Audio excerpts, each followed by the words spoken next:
ওটা বালির টাকা। সবাই জানে নেপাল ঘড়ই যে টাকাগুলো গুনেছে ওটা বালির টাকা, এবং ওই এলাকায় জামালপুরের মেহবুব, রায়নার মামা সব বালি, সব বালি। কিন্তু ঠিক জায়গায় হাত দিয়েছে, গতিটা আর একটু বাড়াক, এটা বাংলার মানুষ চাইছে। পূর্ব বর্ধমান জেলার গলসি 1 নম্বর ব্লকের পঞ্চায়েত সহ সভাপতি অনুপ চ্যাটার্জি, গলসির তৃণমূলের বিধায়ক নেপাল ঘড়ই এবং কৃষি কর্মাধ্যক্ষ পার্থ মণ্ডলের যে ভিডিও সোশ্যাল মিডিয়ায় ঘোরাঘুরি করছে, তাতে তৃণমূল কংগ্রেস নেতৃত্ব বলছে এই ভিডিও 2 বছর আগে। আমরা বিজেপির পক্ষ থেকে জানতে চাই, 2 বছর হোক বা 2 মাসের, এই ভিডিওর সত্যতা যাচাই হোক। এত বিপুল পরিমাণ লক্ষ লক্ষ টাকার উৎস কি, সেই সত্য সামনে আসুক। কেনই বা 2 বছর আগে লোকসভার যে ভিডিও সেটা আজকে প্রকাশ্যে নিয়ে এলো? কারা নিয়ে এলো? তৃণমূলেরই কেউ তো নিয়ে এসেছে। নিশ্চয়ই তাকে যে ভাগের টাকা দেওয়ার কথা ছিল সেটা দেয়া হয়নি, তাই এই ভিডিও সামনে এসেছে। আমরা বিজেপির পক্ষ থেকে এতদিন যে দাবি করে আসছিলাম যে তৃণমূল মানেই কাটমানির টাকা চুরি করা নেতা, তারা নিজেদের মধ্যে টাকা ভাগ বাটোয়ারা করে, এবং তৃণমূল নেতাদের এই যে আর্থিক সমৃদ্ধি, প্রতিটা গ্রামে প্রতি এলাকায় যে তৃণমূল নেতারা রয়েছে, এই টাকা অবৈধ টাকা, সেটা প্রমাণ হলো। আমাদের অভিযোগের সত্যতা হলে এই ভিডিও আমরা প্রশাসনের কাছে এবং ইডির কাছে আবেদন করব, দাবি করব যে আপনারা অবিলম্বে ইনাদেরকে জিজ্ঞাসাবাদ করুন এই টাকা উৎস কি। সিগারেট খেতে খেতে যেভাবে টাকা ভাগ করে পকেটে ঢোকাচ্ছেন এবং ডায়েরিতে লিখছেন, ওই ডায়েরি উদ্ধার হলে আরো অনেক নেতাদের নাম জড়াবে, এবং কোথা থেকে টাকা এসেছে আর কাদের কাছে গেছে সেই তথ্য সামনে আসা প্রয়োজন। কারণ জনগণের জন্য কেন্দ্রীয় সরকার যে কোটি কোটি টাকা পাঠাচ্ছে, তা বিভিন্ন ঘনিষ্ঠ ঠিকাদারদের মাধ্যমে কাজ পাইয়ে দিয়ে সেখান থেকে কাটমানি খাচ্ছে, নিম্নমানের কাজ হচ্ছে, এবং আরো অন্যান্য অসৎ উপায়ে যে টাকার উৎস তৃণমূল নেতাদের কাছে আসছে তার প্রকৃষ্ট উদাহরণ এই ভিডিও। এই টাকা দিয়েই আগামী নির্বাচনে বোম বারুদ কেনা হবে, বুথে লুট হবে, ভোট বাক্স চেঞ্জ করার পরিকল্পনা হবে, আরো অনেক কিছু হতে চলেছে। এই অবৈধ টাকার উৎস এবং যারা এই অবৈধ কারবারে যুক্ত তাদের প্রতি যদি কঠোর পদক্ষেপ না নেয় নির্বাচন কমিশন এবং প্রশাসন, তাহলে আগামী 26-এর নির্বাচন প্রহসনে পরিণত হবে। এই চোর, তোলাবাজ, কাটমানিখোর তৃণমূলের নেতাদের বিরুদ্ধে আইনি পদক্ষেপ দ্রুত গ্রহণের আবেদন জানাচ্ছি ভারতীয় জনতা পার্টির পক্ষ থেকে। মৃত্যুঞ্জয় চন্দ্র, ভারতীয় জনতা পার্টি। আপনারা শুনলেন এ রাজ্যের বিরোধী দলনেতা শুভেন্দু অধিকারী গলসির বিধায়ককে নিয়ে কি বলেছে শুনলেন। একইভাবে আরেক বিজেপি নেতা মৃত্যুঞ্জয় চন্দ্র তিনিও কি বলেছেন শুনেছেন। বিষয়টা হচ্ছে বিধায়কের বক্তব্য হচ্ছে যে এই ভিডিওটি 2024-এর লোকসভা নির্বাচনের সময় প্যান্ডেল এবং অন্যান্য কাজকর্ম করার পেমেন্টের জন্য সেটা দেওয়ার ব্যাপার ছিল। প্রশ্ন নেপালবাবু আপনাকে, আমার যেটা মনে হয়েছে, আচ্ছা এতদিন এটা লিক হলো না কেন? হঠাৎ করে এমন একটা সময়, ঠিক কালী পুজোর প্রাক মুহূর্তে বাজারে ছেড়ে দিল কারা? তাহলে কি আপনার দলের ভেতরেই এই বিষয়টা ছিল? তারাই কি সেটাকে লিক করেছে? সেরকমই সূত্রের খবর। তার মানে আপনার আশেপাশে যারা আছে বা ছিল, ইঙ্গিত কি তাদের দিকে? এটা দলও জানতে চাইছে। 2026-এর বিধানসভা নির্বাচন গলসিতে আপনি প্রার্থী হবেন কি হবেন না সেটা অবশ্যই আপনার দল ঠিক করবে। কিন্তু নেপালবাবু, বিশেষ সমীক্ষক দল আপনাদের যেটা আছে, আপনার এই ভাইরাল ভিডিও যার দায় দা কোয়েরি নেবে না, নিচ্ছেও না, সংগৃহীত ভিডিও, তার পরিপ্রেক্ষিতে বিরোধীরা আক্রমণ করেছে। কিন্তু বিশেষ সমীক্ষক সংস্থা যারা গোটা বাংলা জুড়ে তৃণমূল কংগ্রেসের সমীক্ষাটা করেন যে কোন কোন বিধায়কের বিরুদ্ধে অভিযোগ আছে বা কোন কোন বিধায়কের বিরুদ্ধে অভিযোগ নেই, এগুলো সমস্ত তারা তথ্য সংগ্রহ করে সেটা ক্যামাক স্ট্রিটে অবশ্যই দলের সাধারণ সম্পাদক অভিষেক বন্দ্যোপাধ্যায়ের কাছে পৌঁছে দেন এবং দলনেত্রী মমতা বন্দ্যোপাধ্যায়ের কাছে পৌঁছে দেন। কিন্তু আপনার এই ভিডিও অত্যন্ত অস্বস্তির বাতাবরণ কালী পুজোর বাজারে সংকট তৈরি করেছে, অস্বস্তি বাড়িয়েছে। এবং এটা ঘটনা যে গোটা গলসি জুড়ে যেহেতু দামোদর নদটা রয়েছে, তাই শিকারপুরে হোক, অবৈধ বালি উত্তোলন হোক, এবং সিল্লাতে হোক, অবৈধ বালি উত্তোলনে কারবারের সঙ্গে যুক্ত শাসক দলের নাম বিভিন্ন সময় জড়িয়েছে। যা শিকারপুরে জড়িয়েছে, রাতের অন্ধকারে সেই বালি তোলার বিষয় আছে, যা দলের কাছে অবশ্যই সংবাদটা রয়েছে। সিল্লাতে রয়েছে অবৈধ ঘাট, যেখান থেকে বালি তোলার। কেন বলছি নেপালবাবু কথাগুলোর কারণ আছে। আপনি রন্ডিয়াতে যান, রন্ডিয়াতেও তাই একই অবস্থা, যেহেতু আপনার বিধানসভার একটা বিরাট অংশ জুড়ে রয়েছে। আপনি কাঁকসার দিকে তাকান, দেখুন সেখানেও কিন্তু একই অভিযোগ উঠছে। এবং প্রত্যেকটি জায়গাতে শাসক দলের মেজো সেজো গেছো নেতারা এই অবৈধ বালি খাদান থেকে উত্তোলন করে পুলিশের সহযোগিতায় বদন্যতায় সেটিং করে লরি পিছু ট্রাক পিছু যে পয়সা আদায় করে সেটা পরিমাণটা অনেক।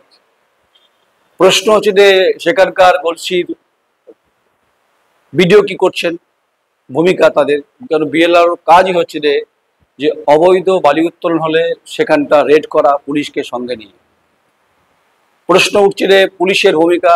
প্রশ্ন হচ্ছে এ কারণে যে এই সিল্লা, শিকারপুর, এই বিস্তীর্ণ রন্ডিয়া অঞ্চলে রাতের অন্ধকারে পুলিশ হাতে টর্চ নিয়ে সেখানে সিন্ডিকেট চালানোর অভিযোগ আছে। এগুলো কি আপনার গোচরে ছিল? আপনি কি জানতেন? এবং আপনার বিরুদ্ধে যে অভিযোগটা করেছেন অপোজিশন লিডার, সেটা আপনি শুনেছেন, আমি সেটা তো বলিনি।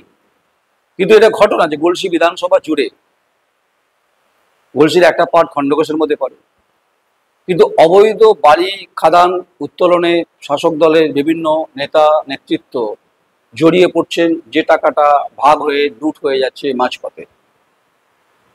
সেখানে পুলিশ এবং ভূমি ও ভূমি রাজস্ব দপ্তরের ভূমিকা নিয়ে প্রশ্ন উঠছে, ওটাটাই খুব স্বাভাবিক। এবং এগুলো যদি আপনার গোচরে থাকতো তাহলে হয়তো আপনি কন্ট্রোল করতে পারতেন। বেলাগাম ভাবে চলছে গোটা ঘটনা, কাকসা পর্যন্ত চলছে, আরো বিস্তীর্ণ অঞ্চল জুড়ে চলছে, যা সরকারের রাজস্ব কোষাগারে যাওয়ার কথা সেটা যাচ্ছে না। প্রশ্ন হতে পারে বিধায়ক সাহেব যে আপনি বালির সঙ্গে আমাকে জুড়ে দিচ্ছেন। আমি আপনাকে জুড়ে দিইনি, আমি আপনাকে জুড়ে দিইনি। একটা বিধায়কের কাজ হচ্ছে যে এলাকার অবৈধ কোনো খাদান যদি, বালি খাদান যদি চলে, সেখানে তার বিরুদ্ধে ব্যবস্থা নেওয়া, সরকারকে জানানো। কারণ river is the natural property, river is the national property. এবং সেই রাজস্ব সরকারের কোষাগারে না গিয়ে ব্যক্তিগত ফান্ডে চলে যাচ্ছে। সেখানে পুলিশের কি ভূমিকা? পুলিশ কেন নীরব দর্শকের টর্চ লাইট নিয়ে গাড়ি পিছু টাকা তুলছে? এই সংবাদ আপনার কাছে কি আছে? যদি থাকে কি ব্যবস্থা নিয়েছেন? যদি না নেন তাহলে স্বভাবতই বিশেষ সমীক্ষক সংস্থা এইগুলোকে অ্যাসেম্বল করে ক্যামাক স্ট্রিটে আমার কাছে যতদূর সংবাদ হচ্ছে পৌঁছেছে। আচ্ছা, কেউ ধোয়া তুলসী পাতা এরকম ব্যাপারটা নয়। আচ্ছা, তার সঙ্গে হচ্ছে যে টিকিটে কি সম্পর্ক আছে? সম্পর্ক আছে। সম্পর্ক এ কারণে আছে যে সেখানকার মানুষের বক্তব্য হচ্ছে যে সন অফ সয়েল টিকিট দুবার পায়নি। 2016 সালে পায়নি, ওখানে অলোক মাঝি পেয়েছিলেন। 2021-এ আপনি পেয়েছেন নেপাল ঘুরি বিধায়ক হিসাবে। আপনি আমি আগের দিন বলেছিলাম আপনাকে যে আপনি এই যে 5 বছরে, আপনি তার আগে রায়নায় ছিলেন, রায়নায় বিধায়ক ছিলেন, এই যে 5 বছর টার্ম প্রায় শেষ হতে চলল। আপনি বালি খাদান নিয়ে কটা প্রশ্ন করেছেন, অবৈধ খাদান নিয়ে কটা প্রশ্ন করেছেন, সরকার রাজস্ব আদায়ের ক্ষেত্রে বঞ্চিত হয়েছে তার ব্যাপারে কতটা সরব হয়েছেন, কতবার ডিএমকে বলেছেন, কতবার এডিএম এলআরকে বলেছেন, কতবার এসপিকে বলেছেন, কতবার নির্দিষ্ট থানাগুলোকে বলেছেন, মানে যেহেতু গলসি থানা আছে, ওদিকে কাঁকসা আছে, কতটা বলেছেন, কতবার বলেছেন, কতবার স্মারকলিপি দিয়েছেন, এই প্রশ্নগুলো। এবং যে মানুষের অধিকারের প্রশ্নে যে সমস্ত দাবি দেওয়াগুলো উঠেছিল, আপনি বিধানসভায় কতবার সরব হয়েছেন এই প্রশ্ন। সন অফ সয়েল যারা আছে, যারা মাটিতে বসে রাজনীতিটা করেন তৃণমূল কংগ্রেসের, তারা এই প্রশ্নগুলো তুলছেন। যেহেতু আমি বিধানসভার কভারেজ করি, সেটা আপনি খুব ভালো করে জানেন আমাকে, আমার দীর্ঘদিন ওই বিধানসভার বিট আমি করি, পরে প্রেস বক্সে আমার দেখার অভিজ্ঞতা আছে আপনারা কতবার প্রশ্ন করেন, কতবার প্রশ্ন করেন না। হয়তো আপনি বলবেন যে আপনার চোখে ঠুলি পড়েছে, আমার 4টে, মানে 2টো চোখ আর চশমাটা নিয়ে 4টে। আমি যতদূর দেখি তাতে বর্ধমান জেলাতে কয়েকজন বিধায়কের ছাড়া অনেক বিধায়ক চুপচাপ নীরব থেকে যান। দেখ, আমি গলসির প্রসঙ্গে আসি। তাই আপনি কতবার প্রশ্ন করেছেন এটা আপনি বলতে পারবেন। যদি আপনার কাছে আমি চাই প্রশ্ন উত্তর দিতে পারবেন, নিশ্চয়ই পারবেন। যদি প্রশ্ন অর্থাৎ যদি মেনশন করে থাকেন, 0 ওভারে করে থাকেন, কলিং অ্যাটেনশন করে থাকেন, সব জানেন। আচ্ছা, বালি নিয়ে কেন প্রশ্নটা করলাম? কারণ বালি নিয়ে হচ্ছে ইতিমধ্যে ইডি তদন্ত শুরু হয়েছে, একদম হচ্ছে গোয়ালতোড় শুরু হয়েছে। এদিকে শুরু হয়েছে মেদিনীপুর, এদিকে রূপনারায়ণপুর, এদিকে রূপনারায়ণ নদী, এদিকে কেশিয়ারি, নয়াগ্রাম, বিস্তীর্ণ অঞ্চলে কিন্তু ইডি রেড করছে। বালি খাদানকে পরিপ্রেক্ষিতে কলকাতা পর্যন্ত রেড হয়েছে, আরও হবে। সূত্রের যা সংবাদ আমার কাছে রয়েছে। এবং গলসির বিস্তীর্ণ অঞ্চলেও কিন্তু বেশ কয়েকজনের বিষয়ে ইডি তদন্তে নামবে, হয়তো কালী পুজো মিটে যাওয়া, ছট পুজো মিটে যাওয়ার পরে, কারণ কামড় দেওয়ার চেষ্টা করবে। দেখুন, সাংবাদিকতা যখন করছি স্বভাবতই, এবং কেন্দ্রীয় তদন্তকারী সংস্থার কিছু সূত্র তো আমার কাছেও থাকে, সূত্র পাক্কা। আমি নয়ন রায় অন্তত তথ্যের উপরে নির্ভর করে, তথ্যের বাস্তবতার যাচাই করে তবেই আমি সংবাদ করতে বসি। তাই বিশেষ সমীক্ষক দল যে রিপোর্ট আপনার সম্পর্কে দিয়েছে, আমার মনে হচ্ছে এবারে গলসির টিকিট আপনি নাও পেতে পারেন। যদিও নিন্দুকেরা বলেন যে শাসক দলে যত দুর্নীতি আসবে, যত বিতর্কে শিরোনামে হবে, যত ছবি ভাইরাল হবে, তারাই নাকি টিকিট পায়। এটা ভুলে গেলে চলবে না। দলটা কিন্তু এই মুহূর্তে অভিষেক বন্দ্যোপাধ্যায়ের ব্যাটনে চলছে এবং তার হাতে চলছে, এবং তিনিও বিষয়টাকে ভালোভাবে নিচ্ছেন না। শুধু আপনি কেন, এটা গোটা বর্ধমান জেলার যে 16টা বিধানসভার বেশ কয়েকজন এমএলএর বিষয় আছে, সেগুলো পরপর আসবো, এখনই আসছি না। শুধু আমি গলসিটা নিয়ে বলছি, সারা বাংলায় বলছি, নট অনলি যে আপনি গলসি নিয়ে বলছি। তা এবং কিষাণ মান্ডিতে যে ধানের দাম সহায়ক মূল্য নিশ্চয়ই পেয়েছে কৃষকরা, আপনি বলতে পারবেন। পানীয় জলের ব্যবস্থা নিশ্চয়ই হয়েছে, আপনার এমএলএ ফান্ডের টাকায় হয়েছে, নিশ্চয়ই হয়েছে, আপনি তার ব্যাখ্যা দিতে পারবেন। আপনি দুয়ারে সরকারে থাকেন, সেটারও ব্যাখ্যা আছে। এশাইআর এখনো চালু হয়নি, এশাইআর বিতর্কে আমি যাচ্ছি না কোথাও। কারণ গলসিতে বিশেষভাবে সংখ্যালঘুদের একটা বিরাট অংশের ভোট রয়েছে। একসময় বামেদের গড় ছিল, সেটা পরবর্তীকালে বামেদের গড় কার্যত ভেঙে যায়, তছনছ হয়ে যায়। কারণ সুনীল মণ্ডল একসময় ফরওয়ার্ড ব্লকের এমএলএ ছিলেন, তিনি পরবর্তীকালে তৃণমূলে যোগ দেন, পরবর্তীকালে তিনি লোকসভা নির্বাচনে তিনি এমপি হয়ে যান 2019 সম্ভবত। 2024-এ টিকিট পাননি, ডক্টর শর্মিলা সরকার পেয়েছেন টিকিট। যাই হোক, সেটা হচ্ছে তারপরে আপনারা সেখান থেকে পরপর 11, 16, 21 আপনারা জিতেছেন। এবারে জিতবেন কি জিতবেন না সেটা পরে প্রশ্ন। লড়াইটা মানুষের চাহিদার প্রশ্নে লড়াই থাকবে। এবার গ্রামের খেটে খাওয়া প্রান্তিক স্তরে মানুষের যে দাবিগুলো আছে, চাকরি, শিক্ষা, জনজীবনের সহায়ক রাস্তাঘাট, মানুষ পানীয় জল পাচ্ছেন কিনা, অবৈধ বালি খাদানের বালির ঝাপটায় চোখ নষ্ট হচ্ছে, পুলিশের দাপাদাপি দপদপানি, এগুলো আছে। এবং হচ্ছে একটা বৃহৎ অংশের মানুষ সেখানে খাদানের সঙ্গে যুক্ত থাকেন, তারা সেখানে রোজগার চালান, কিন্তু লুটে নিয়ে যাচ্ছেন এক শ্রেণীর লুটেরা। এটা আপনার কাছে নিশ্চয়ই সংবাদগুলো থাকা উচিত। এগুলো ইস্যু হবে এবার। হয়তো প্রশাসনিকভাবে আপনার দল সেখানে ভোট করাবে, হতেই পারে। যে শাসক দল ক্ষমতা থাকে তারাই অন্তত ভোটটা করায়, এটাই গণতন্ত্রের ছবি আমি বাংলাতে বৃহৎভাবে দেখেছি, কয়েক বছর ধরে দেখেছি, দশক ধরে দেখছি। তাই এত বছর যখন সাংবাদিকতা করছি, স্বভাবতই গলসি নিয়ে মনে হলে এই প্রশ্নগুলো উঠতে পারে। তাই এবারে দল আপনাকে টিকিট দেবে কিনা যথেষ্ট সন্দিহান রয়েছে বলে আমার কাছে বিশেষ সূত্রে, বিশ্বস্ত সূত্রে, বিশেষ সমীক্ষা সংস্থার মারফত আমি যা জানতে পেরেছি। আর যদি দিয়ে যায় তারপর শিখে ছিঁড়ে যাবে। যেহেতু আপনি দুবারের বিধায়ক, এবার যেটা নিয়ম শুনছি যে যারা 2বার 3বার বিধায়ক হচ্ছেন তারা এবার টিকিট নাও পেতে পারেন, হয়তো নতুন মুখ আসতে পারে। কেউ কেউ বলেন যে আপনি যেটা বলছেন তার উল্টোটা হয়, হতে পারে। তৃণমূল কংগ্রেসে ক্যান ডু এনিথিং, যা খুশি হতে পারে। তাই এই যে ঘটনা, যে অডিও ছবিটা ভাইরাল হল, আপনি সুখ টান দিচ্ছিলেন, সেটা আপনার ব্যক্তিগত ব্যাপার। টাকা ভাগ হচ্ছিল, নিচ্ছিলেন, পকেটে পুড়ছিলেন, পাশে দুজন বসেছিল, একজন কর্মাধ্যক্ষ ছিলেন, একজন পঞ্চায়েত সমিতি সভাপতি ছিলেন। আমার প্রশ্নটা এখানে যে এটা কি সত্যি হচ্ছে যে আপনার সিসিটিভি ফুটেজ, যদিও অডিও কম ছিল, অডিও ছিলই না, তাহলে সেই ছবিটা ভাইরাল করলো কে? এখনই বা কেন করলো, আগে কেন করেন? যদি আপনার বিরুদ্ধে বা বিষোদ্গার করতেই চাইতো আপনার দলের লোকেরা, যে আপনাকে পছন্দ হচ্ছে না, তাহলে তো 2024-এর লোকসভা নির্বাচনের সময় করে দিতে পারতো, এটাতে বিরোধের সুযোগ পেত। তাহলে ঠিক কালী পুজোর একদম মুহূর্তে যখন তোলপাড় এই মুহূর্তে এসআইআর ইস্যুতে, ঠিক এই ছবিটা বাংলার বাজারে ভাইরাল হলো। শুধু আমি সংবাদটা করেছি এরকম নয়, সারা বাংলার সমস্ত মেন স্ট্রিম মিডিয়া থেকে শুরু করে যার যেরকম সীমাবদ্ধ ক্ষমতা সেরকমভাবে সংবাদ করেছে।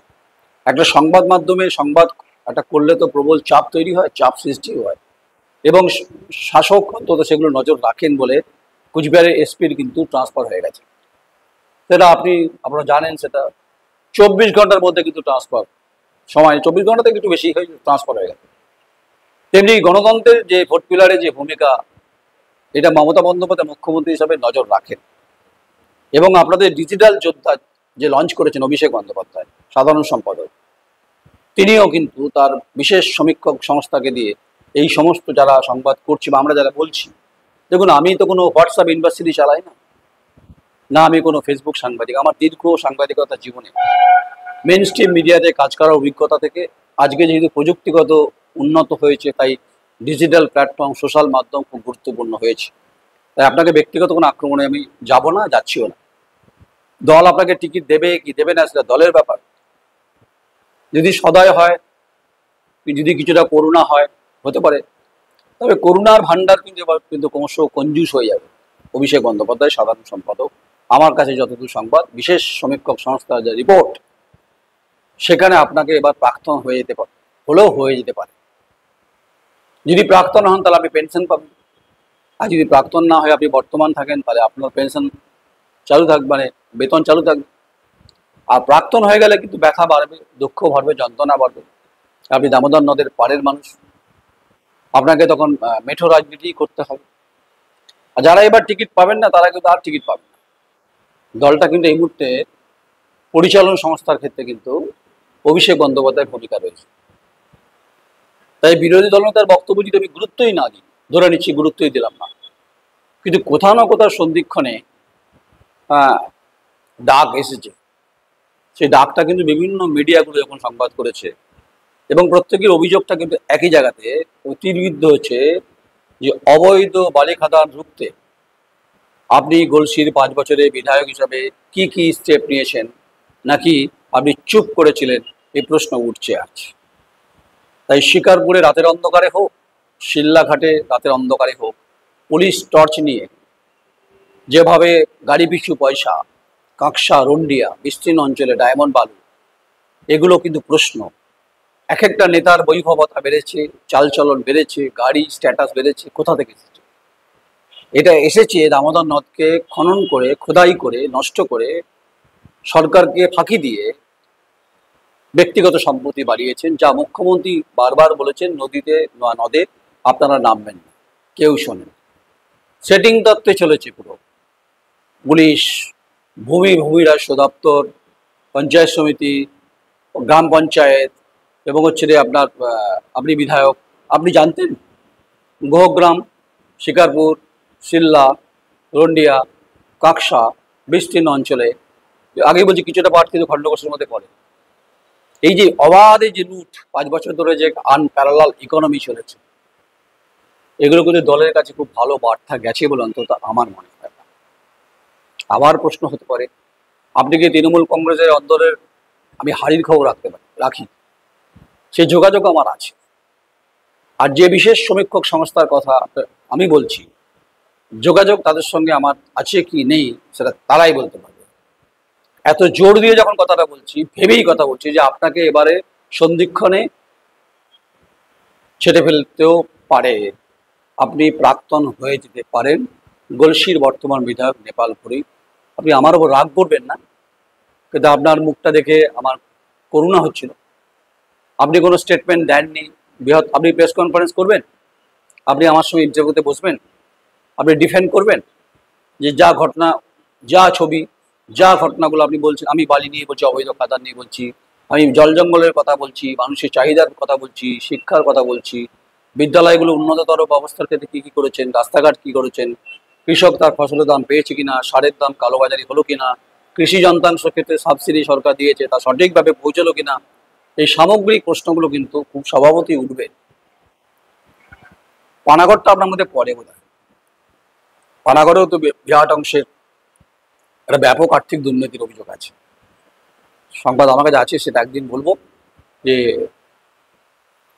পানাগড় ইন্ডাস্ট্রিয়াল জোনে শ্রমিক নেতাদের ভূমিকা কি, সে পূর্ব বর্ধমান হোক পশ্চিম বর্ধমান হোক, লুটে নিয়ে যাচ্ছেন কারা, অর্থ চুষছেন কারা, সেই তথ্য একদিন পরিবেশন করব।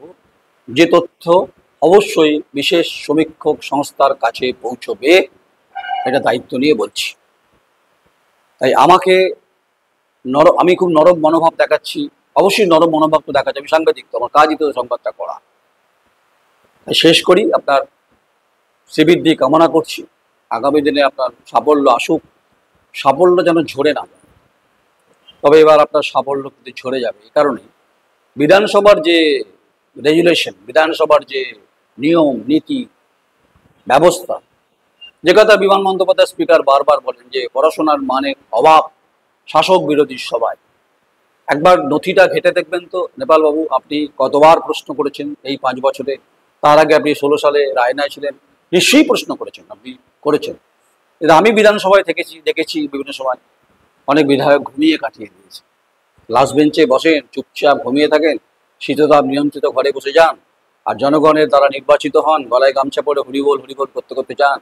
তারপর যখন জনগণের চোখে যখন বালির ঝাপটা লাগে, আর যখন রাস্তার এবড়ো খেবড়ো অবস্থা হয়, আর যখন কৃষক তার শ্রমিক দাম ফসলের পাচ্ছে না, এই অভিযোগ যখন ওঠে, পুলিশ যখন আনপ্যারালাল ইকোনমি ব্যবস্থার সঙ্গে যুক্ত হয়ে পড়ছে, ভূমি ও ভূমিরস্য দপ্তরের ভূমিকা নিয়ে প্রশ্ন উঠছে, সব কিছুর অ্যাকাউন্টেবিলিটি আপনার ঘাড়েই বর্তাবে, যেহেতু আপনি বিধায়ক, আপনি জনপ্রতিনিধি। ডেমোক্রেসিতে আপনাকে মানুষ জিতিয়েছে, মানুষ কখনোই বালির ঝাপটা খেতে আসেন। তাই অবৈধ খাদানের সঙ্গে যারা যারা যুক্ত আছেন, যা অপোজিশন লিডার বলছিলেন, তিনি তার মতো করে বলেছেন। তাই আপনার এই ভাইরাল ভিডিও যা আমরা সংগ্রহ করিনি, দেখে নেবেন, খোঁজ নিন, আপনার দলের মধ্যেই কেউ না কেউ লিক করেছে, আপনি খোঁজ নিলে পেয়ে যাবেন। এতে আপনার কিন্তু শনির দশা থাকতে পারে, যা সংবাদ পেয়েছি। বাকিটা সময় বলবে, 26-এর আগে দেখাতে হবেই। আর আপনাকে আমি ব্যক্তিগত স্তরে চিনতেই পারি, আপনাকে আমি টার্গেট করছি এরকমও নয়। আমি কতগুলো বিষয় পরিবেশিত করলাম, বাস্তব কথাবার্তাগুলো বলার চেষ্টা করলাম। অবৈধ খাদান, পুলিশের ভূমিকা, বিএলআর ভূমিকা, কৃষকের ভূমিকা, ছাত্রছাত্রীদের ভবিষ্যৎ, চাকরির প্রশ্ন, সারের দাম, সারের কালোবাজারি, কৃষি যন্ত্রাংশ, সাবসিডি, এই সমস্ত ফসল, সমস্ত কিছু, শাক সবজির দাম, মানুষের জীবনের চাহিদার ক্ষেত্রে, বেঁচে থাকার ক্ষেত্রে যা যা প্রয়োজন, সেগুলো সব কটাই তুলে ধরলাম। এই প্রশ্ন আপনাকে করব, যদি আপনি অনুমতি দেন, এক কাপ চা খেতে খেতে গলসির যেখানেই বলবেন, আমি আপনার মুখোমুখি হতে চাই। এই সামগ্রিক প্রশ্নমালাগুলো আপনার সামনে প্লেটের মতো সাজিয়ে দেবো, আশা করি সেগুলো আপনি উত্তর দেবেন। এটুকু অন্তত সাংবাদিকতার, গণতন্ত্রের 4 পিলারের আপনি সৌজন্য দেখাবেন। তাই আপনার মুখটা খুব বিষণ্ণ দেখছি, মুড অফ হয়েছে, কারণ দল যেহেতু ভালোভাবে নেয়নি। বিশেষ সমীক্ষক সংস্থা রিপোর্ট দিয়েছে, যখন সূত্র মারফত যা জেনেছি, তাদের খাড়া ঝুলছে। আপনার টিকিট যদি না পান, দুঃখ পাবেন না। দলটা তৃণমূল কংগ্রেস, নেত্রী মমতা বন্দ্যোপাধ্যায় আর নেতা অভিষেক বন্দ্যোপাধ্যায়, তারা ঠিক করবে কে টিকিট পাবে আর কে টিকিট পাবে না। তার জন্য বিশেষ সমীক্ষক সংস্থা তারা সারা বাংলা ঘুরে বেড়াচ্ছে। এটুকু বলে রাখলাম, বাকিটা সময়ে বলবেন। যদি আমার তথ্য না মেলে, বলবেন আপনার তথ্য মেলেনি।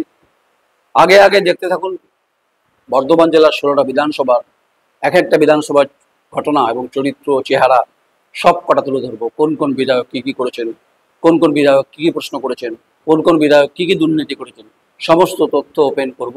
এটা অপেক্ষা করতে হবে সময়ের সঙ্গে সঙ্গে, পরিস্থিতির সঙ্গে সঙ্গে। নমস্কার। আপনাদের যদি এই প্রতিবেদন ভালো লাগে, আপনারা লাইক করবেন, কমেন্টস করবেন।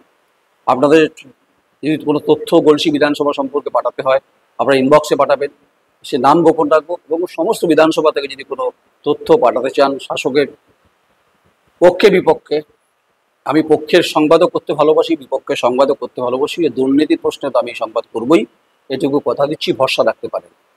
একবার বাজিয়ে টেস্ট করে দেখতে পারেন আমি ভরসাটা রাখতে পারি কিনা। নমস্কার, আমি নয়ন রায়।